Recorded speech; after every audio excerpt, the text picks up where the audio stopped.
Hello and welcome sa klase natin, Living in the IT Era.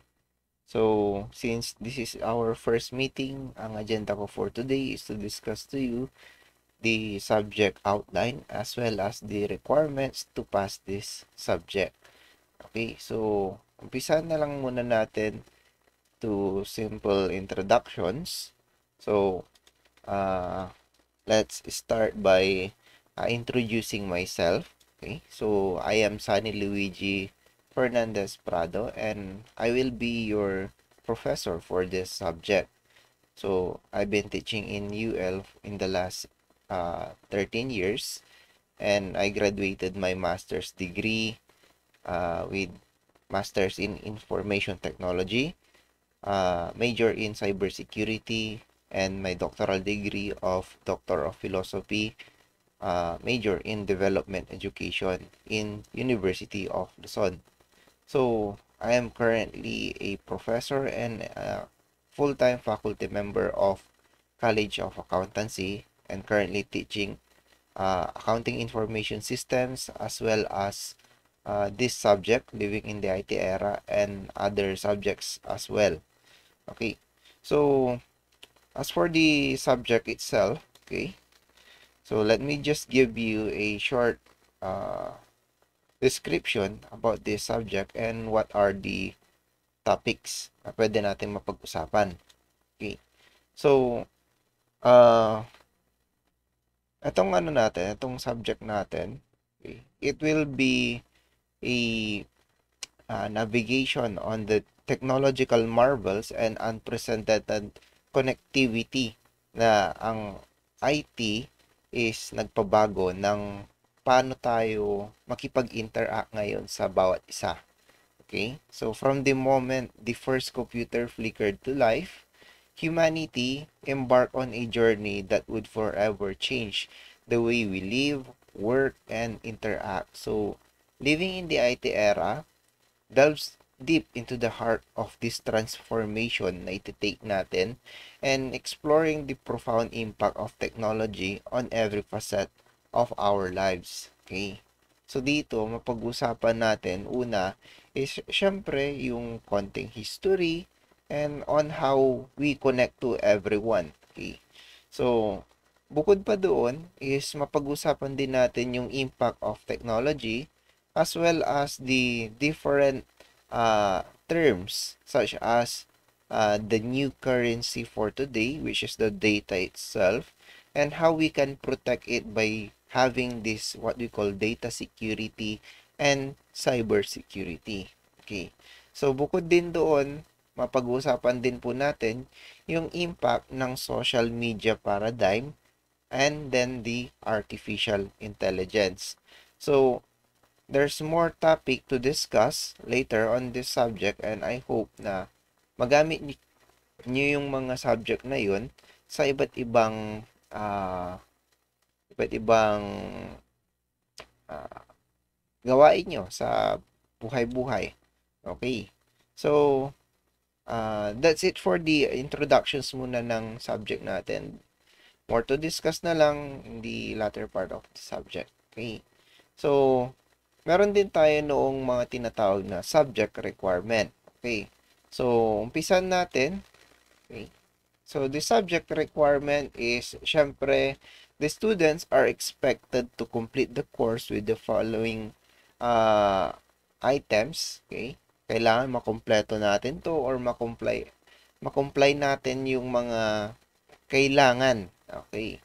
So, unahin na lang muna natin yung mga items na to. Okay, so attendance tayo. Yan. So, isa sa mga requirements nyo dito is the attendance itself. Okay? Ang subject ninyo is composed of 54 hours na lecture. So, ang atin pong attendance na required is at least, okay, okay, at least 44 hours. Yan. So, 10 hours na absent is equivalent to drop. Yan. So, wag naman po nating abutin yung ganong klaseng dami ng absent. Okay? 10 hours absent is drop.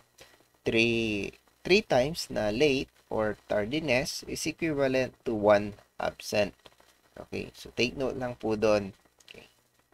As for the online naman po na attendance, mapag-usapan natin yung mga rules natin dyan later on. Okay, so paano yun, sir? Mayroon ba kaming attendance kapag online? Paano pag wala kaming internet connection? So later, tignan natin. Okay? So, quizzes naman po, ito. Yan. So, sa subject na to, magkakaroon kayo ng medyo maraming quiz. Okay? Maybe every after chapter na mag-uusap tayo is meron kayong quiz. Okay? To evaluate if you learned something doon sa ating na-discuss. Yan. Okay. So, bukod sa quiz, meron din kayo ng mga 4 major exam, okay, which is composed of your prelims, midterm, semifinals, and finals. Okay. So, yung mga yun, syempre, before tayo magkaroon ng exams, baka meron tayong long quiz. Okay. Imagine nyo na lang na yung long quiz is like practice muna. Okay, at least ready na kayo sa exam, di ba? Okay. So, yung exams natin is written po siya. Okay. At saka maaaring may konting ano lang tayo. Konting twist dun sa mga exams natin. Depende na lang yan. Okay. Bukod sa exams, meron tayong mga gagamitin na materials dito that will provide us case studies or activities na kailangan nating ipasa. Okay. So, yung case study natin may be done by individual or by a partner or by group. Depende po yan sa topic natin. Okay? And then, the last requirement would be the acquisition or the having the required educational materials dito sa subject natin. Meron po tayong libro na gagamitin as basis nung atin pong discussions. Okay? So, hindi po kasi tayo basta na lang nagpulot ng topic. Okay? And then, ayos na. Hindi. Meron tayong outline.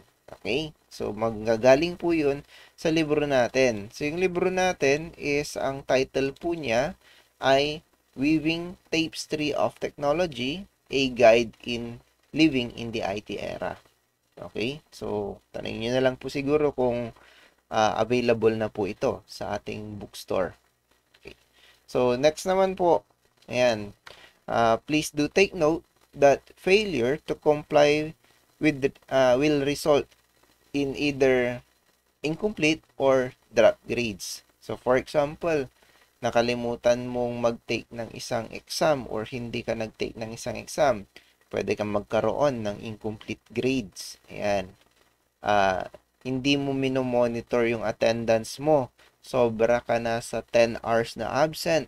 Although kahit yung 10 hours na yun, hindi po yun yung tuloy-tuloy. It is cumulative. Ibig sabihin, pwedeng absent ka ngayon, and then next week, absent ka ulit, and then next week, absent ka na naman. Pag naipon yung 10 hours, drop ka po. Okay. So, ingat-ingat lang po tayo dahil syempre those will be the reflection ng inyong effort to pass this subject. Okay. So, as for the grading system, maraming nagtatanong din kasi dyan. Okay. Sir, paano po yung grades dito? Okay.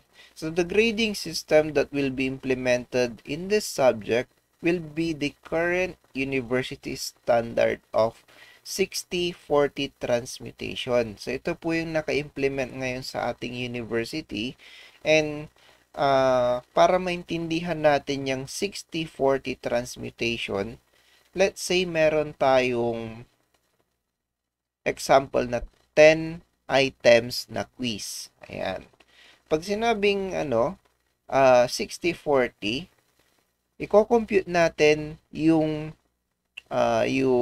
score ninyo based sa number of the items na meron tayo. Okay, let's say out of 10 items, nakakuha ka daw ng Sabihin nating 7. Ayan. 7 out of 10 ang inyong grade. So, ang gagawin po natin is 7 divided by 10, okay, times 60, ayan, plus 40. Okay. Yan po yung inyong magiging transmuted grade from your raw score of 7 out of 10. Okay. So, 82 yung lalabas doon. Okay. 82 ang percentage or transmuted score ng 7 out of 10. Okay. So, let's say meron din tayo noong mababa daw yung nakuha daw natin. Let's say nakalahati nyo lang daw. So, 5 divided by 10, okay, times 60 plus 40. Ayan. So, yung 5 out of 10 will result in a transmitted grade of 70. Medyo kulang siya. Ayan. So, hindi enough na nakakalahati ka doon sa total number of items. Okay? So, ang 60-40 kasi, meaning po nun is that kailangan mong abutin yung natitirang grade or 60% ang kailangan mo para pumasa doon sa test na yon. Okay? So, you must have at least 60% of this score in any test given in the activity or the activity to have a passing remark. Okay? So, hindi enough na kalahati, ayos na. Okay? So, 60-40 is 60% ang kailangan ninyo. Okay. So, I hope malinaw naman po yon. So, how the grades are computed? Okay. Meron kasi tayong different grades eh. Meron tayong midterm grade, meron tayong tentative final grade, at saka meron tayong final grade. Okay. So, saan kaya or paano kaya nabubuo yung mga grades na yon? Okay. Let me just have this okay, computation. Okay, this is also a university standard. Umpisan na lang muna natin sa pag-compute ng inyong midterm grade. Okay? Yung midterm grade ninyo is composed of yung dalawang exam po ninyo. Okay? Your prelim exam, okay, which is times 1 lang naman po yan. Okay? Plus your midterm exam na times 2. Okay? So, for example is medyo mababa yung nakuha mo ng prelim exam. Pero pagdating ng midterm, medyo bumawi-bawi ka. Okay lang yon. Okay? So, let's just make sure na dito sa ikadong item is bawing-bawi. Okay? Which is the class standing. Okay? So, bukod sa prelim exam, yung midterm exam, meron din tayong class standing na times 4 po ang kanyang impact doon sa midterm grade. So, yung class standing po natin, i-add po natin yan, okay, after multiplying it by 4 doon sa prelim at saka midterm exam. Okay? Okay. So, kapag nakuha natin yung total ng tatlong yan, okay, i-divide lang po natin into 7 and you'll have your midterm grade. Okay? Mamaya pag-usapan natin kung anong laman niyang class standing na yan. Bakit kaya ang laki niyan? Okay? Bakit kaya mas parang tinutukan yan compared doon sa mga exam natin. Okay. So, yan yung midterm grade natin. As for the tentative final grade, okay, so, hindi ito yung final grade, guys, ha. Ang tentative final grade is yan po yung part na kung saan halfway through yung subject natin. So, it is composed of your semi-final exam times 1 and your final exam which is times 2. So, almost the same siya sa midterm natin na prelim at saka midterm. Okay? Meron din tayo nung second half nung ating class standing which is times 4. And if we add that 3, okay, meron tayong divided by 7 and you'll have your tentative final grade. Okay. Etong dalawang ito ay kailangan natin para ma-compute natin yung inyong class standing. Okay? So, yung midterm grade and tentative final grade is required to compute your final grade. Okay? Your final grade is your performance all throughout the journey of this course. Ayan. So, final grade is composed of your midterm grade plus your tentative final grade. Ayan. Okay. Times 2. Okay. Na ano lang natin na FG pero that is tentative final grade plus your final or average class standing on the two periods na meron tayo, yung midterm at saka finals. Okay.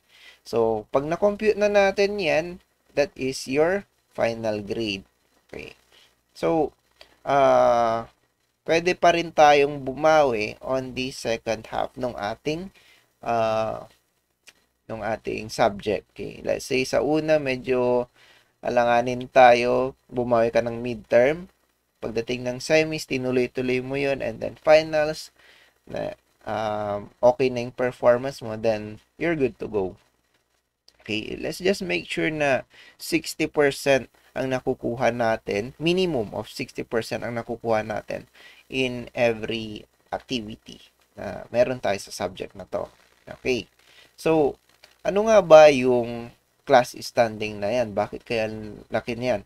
Okay, class standing involves the following. Okay, unahin natin quizzes. Ayan. Sir, bakit mataas yung quiz kaysa sa exam? Okay, hindi lang naman porque kasama ito sa class standing is mas mataas ng quiz. No.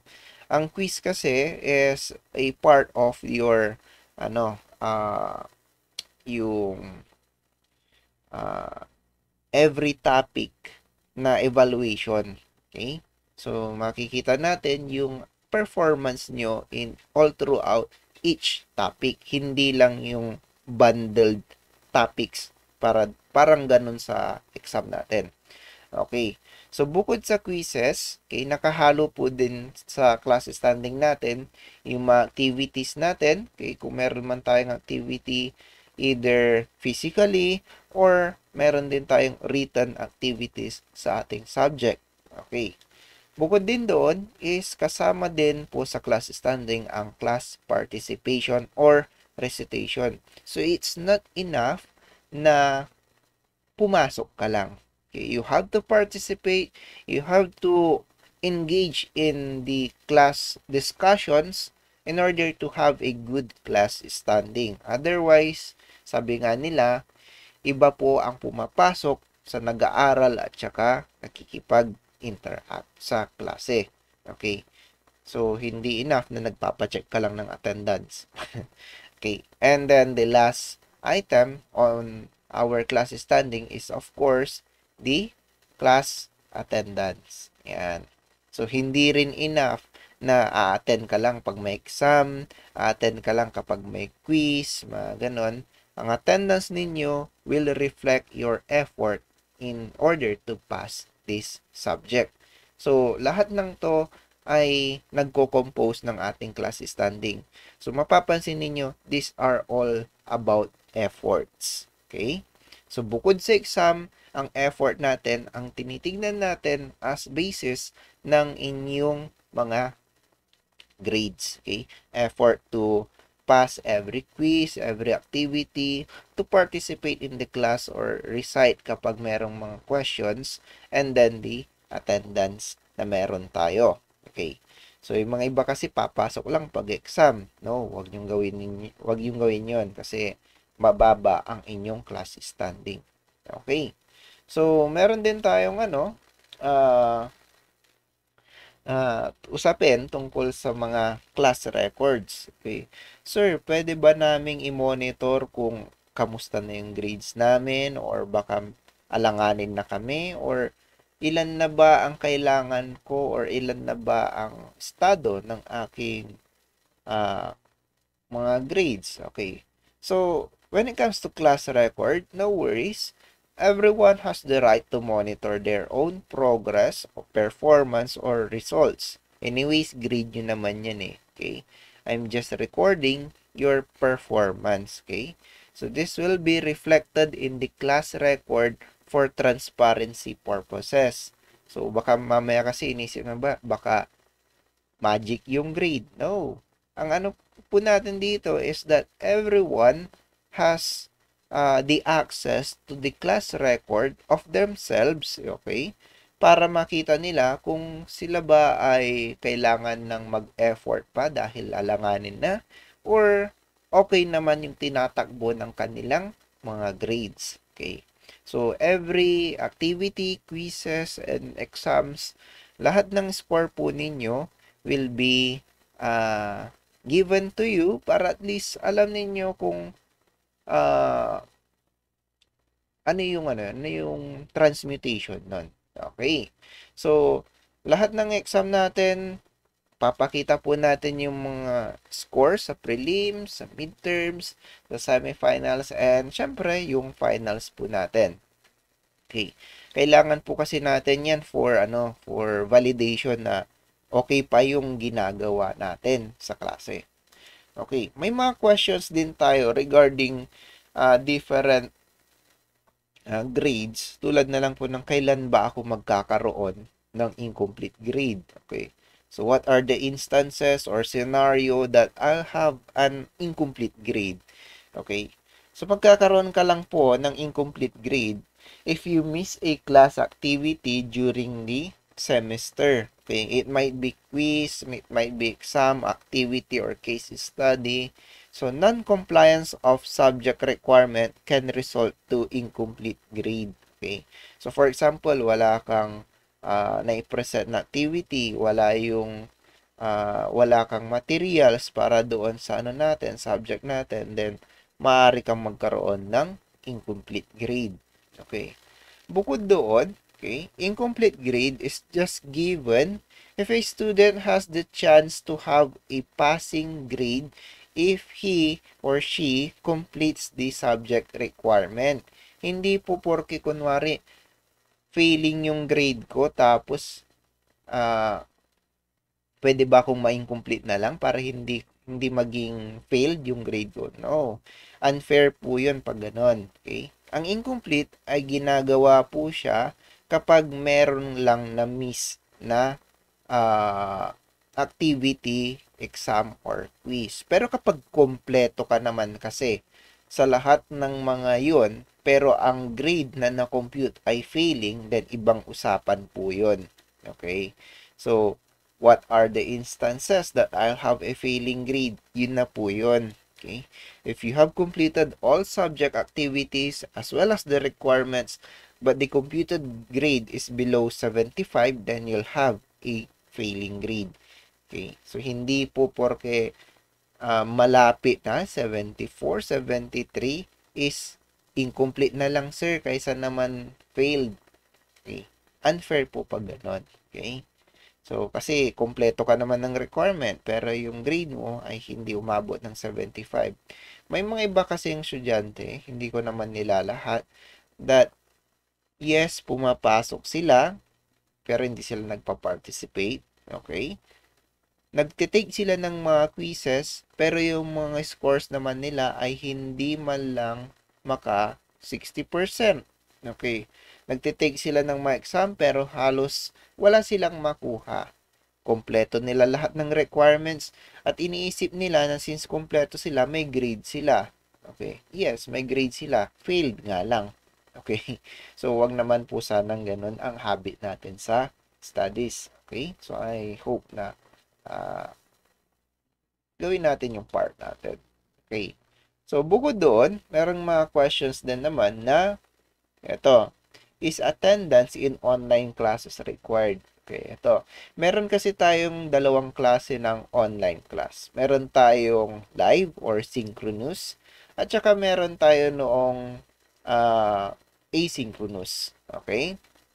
So, if the online class is on live streaming or video conference or yung mismong kausap ko kayo, attendance will be checked during the class hour. Okay, mag-check tayo ng attendance nun and required tayo dapat nandoon. Okay, it might be checked by yung mga comments or maybe babanggitin ko yung pangalan ninyo. Okay? Pero, if it is an asynchronous class, okay, then compliance of the activity na binigay doon will serve as your attendance na. So, that's good na. Okay? Kasi kapag asynchronous, meaning expected naman na not everyone need to have the attendance on that hour. Okay? Kaya nga sinabing asynchronous, hindi sabay-sabay. Okay? So, maaring yung may balik, pumasok, pero at least ginawa yung activity, may attendance na sila. Okay? So, yan po yung sa online classes natin. Pag synchronous or live, mag-check tayo ng attendance sa oras din na yon. Pag asynchronous naman po, yung compliance lang sa activity ang attendance na ninyo. Okay. So, sa klase natin, let me just give you a class agreement. Okay? Kasi yung mga iba kailangan talaga nila yung ganitong klaseng agreement. Okay? Let us set our goal to pass this course. Okay? So, here's the class agreement na meron tayo. Okay? Okay. Since ako ang inyong professor, my responsibility is to teach you, guide you, and give results of your performance. So, ako yung magbibigay ng mga lessons na makakatulong sa inyong daily life as well as the knowledge na kakailanganin nyo in the near future. But it is your responsibility to study and give the best that you can. So, hindi po porke nag-enroll ka, may grade ka na agad. May kanya-kanya tayong responsibilidad. Responsibilidad ko na turuan kayo dahil syempre ako ang inyong nakatalagang professor, and responsibilidad nyo na mag-aral, okay, as a student. So, I hope na itong klase natin will be a fruitful one and will give you the knowledge that you need for your course or your career in the near future. Okay? So, again, welcome sa klase natin and happy learning and enjoy the journey na meron tayo sa ating subject. So, again, this is Sunny Luigi Fernandez Prado and I'll be seeing you face-to-face sa ating mga later discussions. Okay. Thank you.